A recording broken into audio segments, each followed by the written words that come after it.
I think that's one thing I'm noticing. If you look at your track, this latest synth you did, this James Bernard and Eugenia synth of 66ness and all that, that's using a standard pulse of notes, right? Because this reminds me of something. I had a drummer in a band I was in high school, and we were a prog band, so he used to do all sorts of weird time signatures. And the thing he always told me was that you kept the ride going at a constant rate, because or whatever, say hi-hat or whatever, but you keep that hi-hat or that ride going at a constant rate, and the rest of the drum set either then plays on the beat or off the beat, but you always have that driving pulse. It seems like that's the same thing that's happening here. You've got that lead giving you that constant pulse, and all of a sudden the danceability comes right back to it.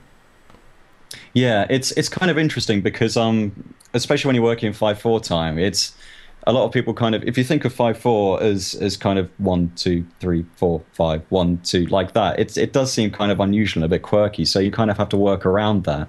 And by having sort of a steady hat line essentially, and working with sort of having the drums on the beat, then it kind of helps you to get around that. But it does mean if you work in 5/4, like just for example, you can come up with some very interesting sort of quirky flourishes, which I'm not going to do here for fear of embarrassing myself. But yeah, you can come up with some really cool sort of percussive quirks by just, sort of shifting things back and forth and putting them off note. And then you reintroduce the element of, you make people realize, oh, this is a 5/4 song. This is kind of unusual. Then you can bring it back to the sort of more danceability side of it. So yeah, it's cool. Yeah, I do like working with odd time signatures, and I highly recommend it to anyone. But for the most part, this does sound a bit pretentious. For the most part, I do tend to stick with 4/4. It's just today I thought it'd be a bit interesting to change things up. But I like the I'm just idea going that to you play can this. use it for effect, or you can use it in a way that people don't realize. Yeah, some people yeah. might think of it as it's always an effect, but it doesn't have to be. Well, that's another thing about. There've been some sort of very interesting songs which have been in very odd time signatures, like the Mission Impossible theme. I'm trying to think what time signature that is. That's 5/4. So, is it? Yeah, that's in 7. Yeah, you're right. Yeah. See, this is all pretensions aside, I don't really know what I'm talking about. Just, but anyway, I'm just going to very quickly play this from the beginning, just so you can have an idea of how this is going.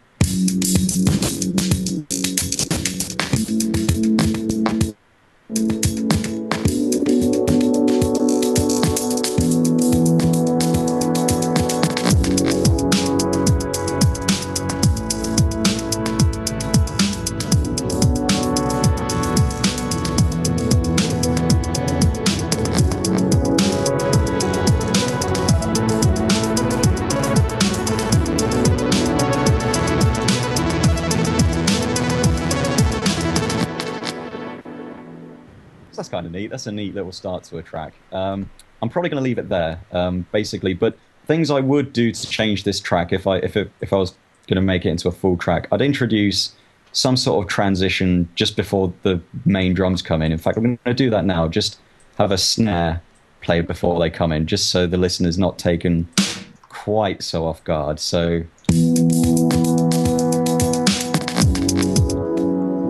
that kind of signals that the drums are going to come in, and the listener just doesn't just go, "Whoa, where did that come from?" And you're setting them up for the downbeat, basically. It's essentially, yeah. It's particularly important if you're writing music for sort of use in other medium as well. You need to be able to set the listener up and sort of set up some sort of transition before you move into another section, which is something I neglected up until quite recently. I just had very simple transitions. It's something I'm focusing more on now.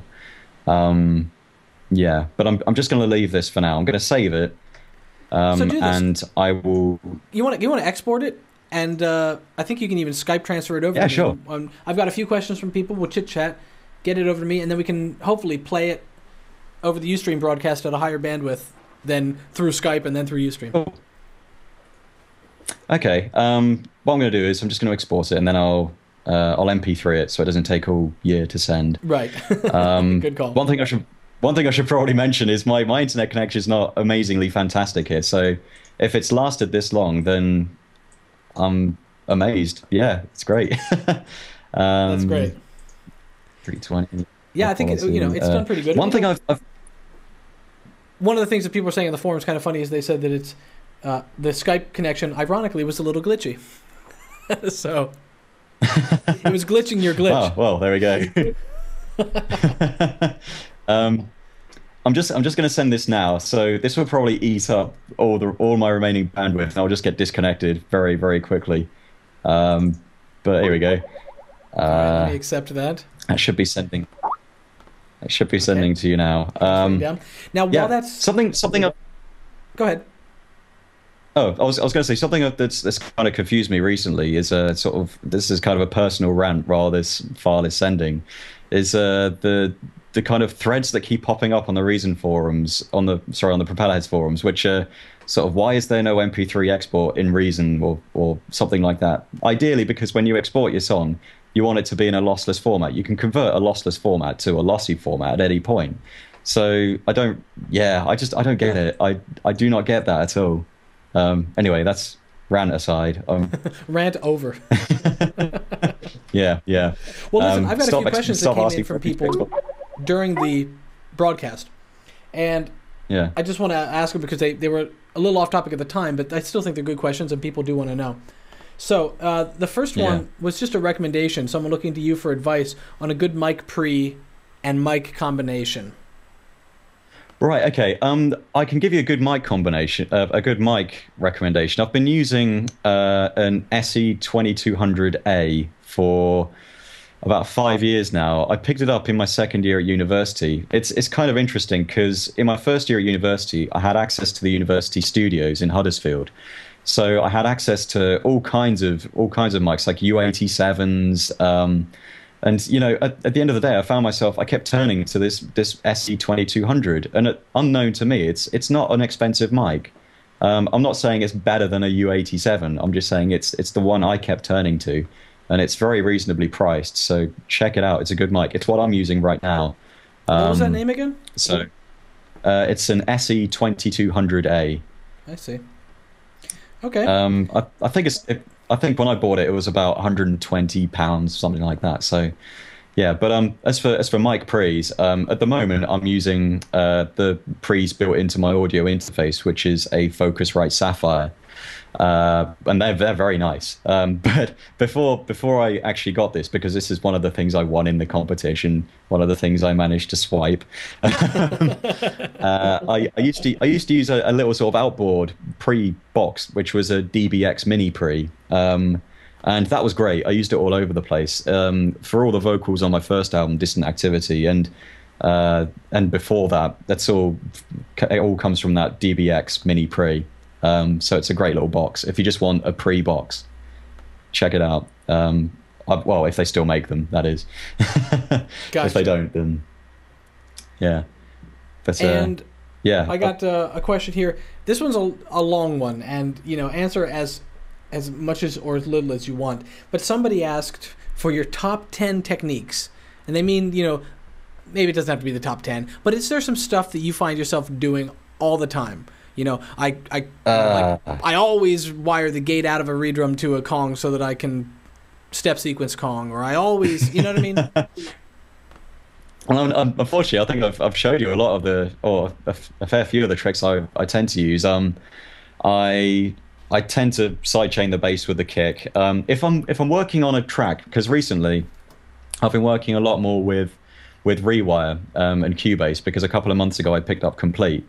I do tend to still use Record and Reason for most of my music. It does still form the backbone of my work environment because it's just so much more comfortable to use for me.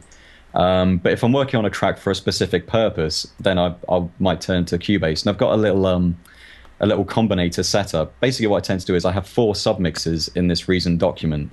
One for drums, one for synths, one for atmospheric effects, and one for miscellaneous, which could be anything like pianos, bass guitar, stuff like that. And I'll have each submix routed to a separate Rewire channel, so I can control each submix in Cubase. But what I tend to do is I like to start songs in Reason and then leave the option open to continue them in Cubase. So I'll start with the same 4 submixes, which I tend to use with Cubase, but using just Reason. And then I've got a combinator which takes the inputs of all these submixes and I put a rewire button on there. So if I'm not using rewire, I leave it off, and it just sends it mixes all the signals and sends them to outputs 1 and 2. So I can just use Reason on its own. And then when I decide to bring Cubase into the mix, I can turn rewire mode on, and it just splits everything properly. So it's cool. It means I can start a song with Reason and stick to just using Reason if I want to, or if I want to use Reason and then bring Cubase in at a later time, I can.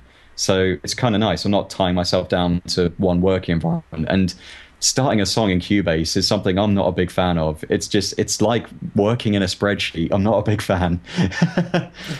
Whereas with Reason, for me, it's a lot more intuitive when I start a song in Reason. As you can see, it's I've just managed to start a song in 5/4 using Reason. I would not be able to do that in Cubase. No.